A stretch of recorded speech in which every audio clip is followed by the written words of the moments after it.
Okay, so we're going to review what we've learned. So you should have a quiz.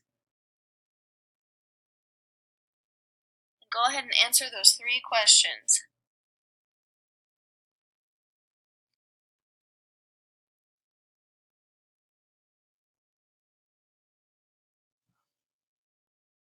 Did you answer all 3? There you go. Looks like you got 100% correct. Okay, now using what you've learned from the video, draw the water cycle. Just very simply. Be sure to label where precipitation, evaporation, and condensation is happening in your diagram. You can just make it very simple.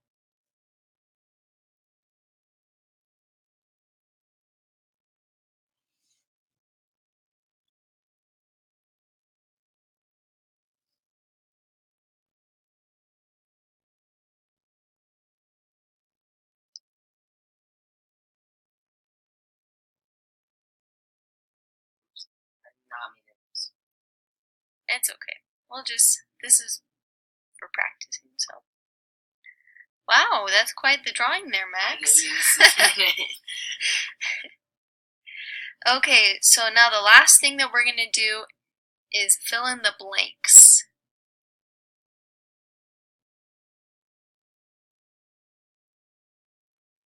Go ahead and fill in those blanks.